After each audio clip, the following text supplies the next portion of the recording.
A letter from Artemesia in the town to Chloe in the country. John Wilmot. Chloe, in verse by your command I write.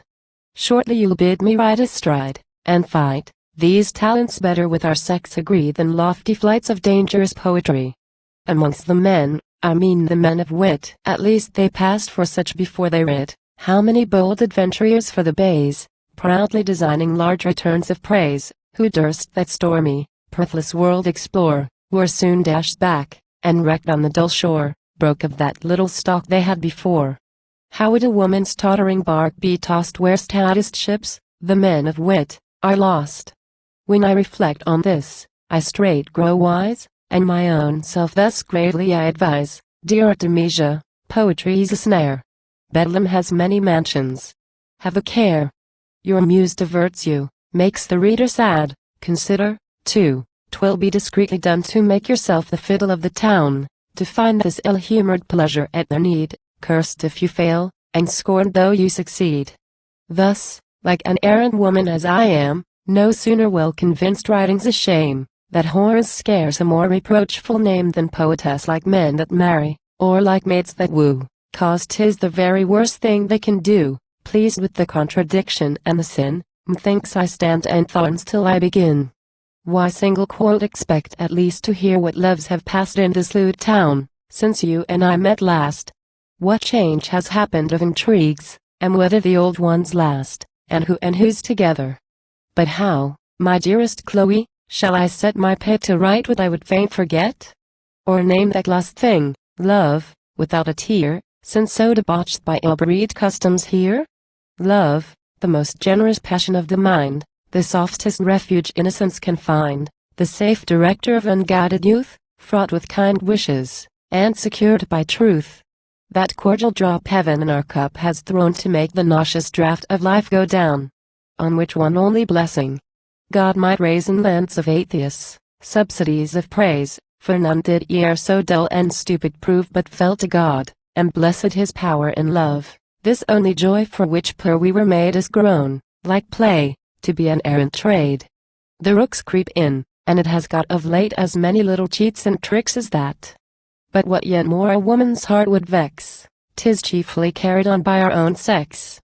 Our silly sex, who, born like monarchs free, turn gypsies for meaner liberty, and hate restrained, though but from infamy. They call whatever is not common, nice, and deaf to nature's rule, or love's advice, forsake the pleasure to pursue the vice. To an exact perfection they have wrought the action, love. The passion is forgot. 'Tis below wit, they tell you, to admire, and even without approving, they desire. Their private wish obeys the public vice. 'Twixt good and bad, whimsy decides, not choice. Fashions grow up for taste.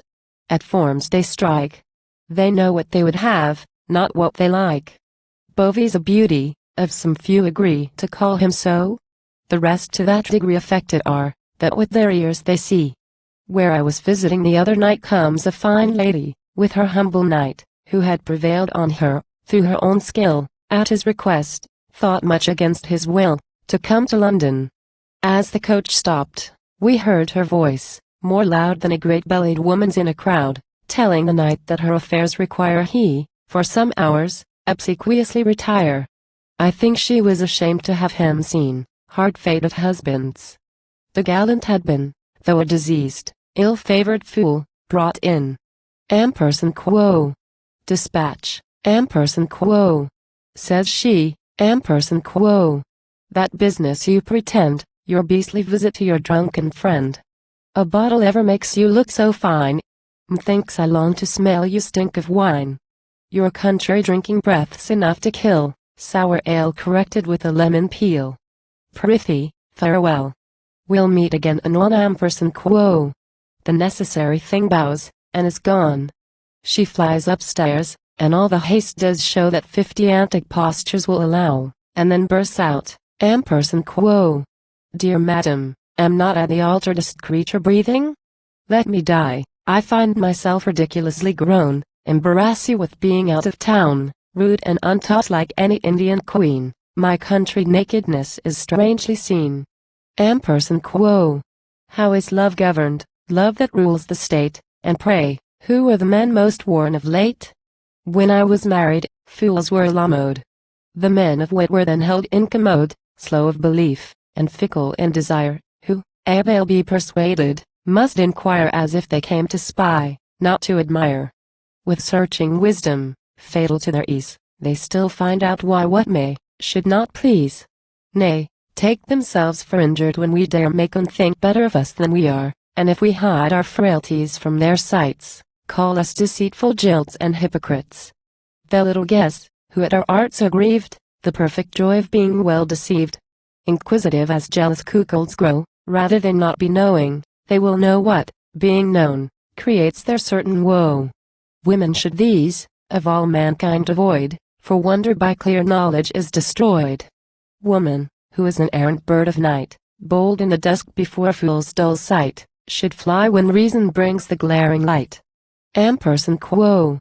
But the kind, easy fool, apt to admire himself, trusts us. His follies all conspire to flatter his, and favor our desire. Vain of his proper merit, he with ease believes we love him best who best can please. On him our gross, dull, common flatteries pass, ever most joyful when most made an ass. Heavy to apprehend, though all mankind perceive us false, the fop concerned is blind, who, doting on himself, thinks everyone that sees him of his mind. These are true women's men. Ampersand quo. Here forced to cease through want of breath, not will to hold her peace, she to the window runs, where she had spied her much esteemed dear friend, the monkey, tied. With 40 smiles, as many antic bows, as if single quotee had been a lady of the house, the dirty, chattering monster she embraced, and made it this fine, tender speech at last, Ampersand quo. Kiss me, thou curious miniature of man. How odd thou art! How pretty! How Japan! Oh, I could live and die with thee. Ampersand quo. Then on for half an hour in compliment she run. I took this time to think what nature meant when this mixed thing into the world she sent, so very wise, yet so impertinent, one who knew everything, who, God thought fit, should be an ass through choice, not one of wit, whose foppery, without the help of sense, could ne'er have rose to such an excellence. Nature's as lame in making a true fop as a philosopher. The very top and dignity of folly we attain by studious search, and labor of the brain, by observation, counsel, and deep thought. God never made a coxcomb worth a groat. We owe that name to industry and arts. An eminent fool must be a fool of parts. And such a one was she, who had turned o'er as many books as men, loved much, read more, had a discerning wit.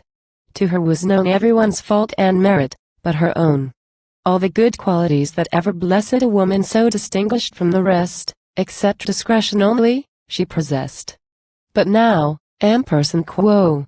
Mon cher dear pug, Ampersand quo. She cries, Ampersand quo. Adieu. Ampersand quo.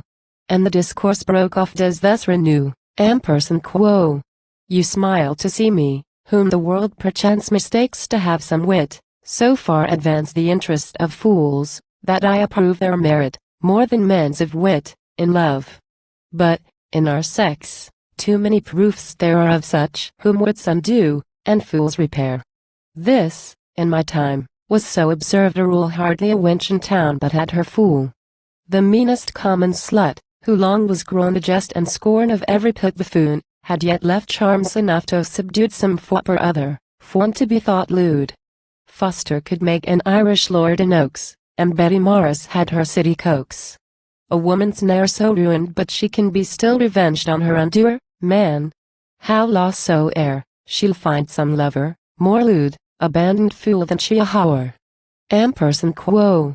That wretched thing Corinna, who had run through all the several ways of being undone, cozened at first by love, and living then by turning the too dear bought trick on men, gay were the hours, and winged with joys they flew, when first the town her early beauties knew. Courted, admired, and loved, with presents fed, youth in her looks, and pleasure in her bed, till fate, or her ill angel, thought it fit to make her dote upon a man of wit, who found 'twas dull to love above a day, made his ill-natured jest, and went away. Now scorned by all, forsaken, and oppressed, she's a memento mori to the rest. Diseased, decayed, to take up half a crown must mortgage her long scarf and manto gown. Poor creature! Who, unheard of as a fly, in some dark hole must all the winter lie, and want and dirt endure a while half year that for 1 month she tawdry may appear. Ampersand quo. In Easter term she gets her a new gown, when my young master's worship comes to town, from pedagogue and mother just set free, the heir and hopes of a great family, which, with strong ale and beef, the country rules, and ever since the conquest have been fools. And now, with careful prospect to maintain the character, lest crossing of the strain should mend the booby breed, his friends provide a cousin of his own to be his bride. And thus set out with an estate, no wit, and a young wife, the solid comforts of a coxcomb's life, dunghill and peace forsook, he comes to town, turns spark, learns to be lewd, and is undone. Nothing suits worse with vice than want of sense, fools are still wicked at their own expense. Ampersand quo. This o'ergrown schoolboy lost coronal wins, and at first dash to make an ass begins, pretends to like a man who has not known the vanities nor vices of the town. Fresh in his youth, and faithful in his love, eager of joys which he does seldom prove, healthful and strong, he does no pains endure but what the fair one he adores can cure. Grateful for favors, does the sex esteem, and libels none for being kind to him. Then of the lewdness of the times complains, rails at the wits and atheists, and maintains 'tis better than good sense, than power or wealth, to have a love untainted, youth, and health. Ampersand quo. The unbred puppy, who had never seen a creature look so gay, or talk so fine, believes, then falls in love, and then in debt. Mortgages all, even to the ancient seat, to buy this mistress a new house for life. To give her plate and jewels, robs his wife. And when to this height of fondness he is grown, 'tis time to poison him, and all's her own. Thus meeting in her common arms his fate, he leaves her bastard heir to his estate, and, as the race of such an owl deserves, his own dull lawful progeny he starves. Ampersand quo. Nature, who never made a thing in vain, but does each insect to some end ordain, wisely contrived kind-keeping fools, no doubt, to patch up vices men of wit wear out. Ampersand quo. Thus she ran on 2 hours, some grains of sense still mixed with volleys of impertinence. But now 'tis time I should some pity show to Chloe, since I cannot choose but no readers must reap the dullness writers sow. But the next post such stories I will tell as, joined with these, shall to of all's well, as true as heaven, more infamous than hell. But you are tired, and so am I. Farewell.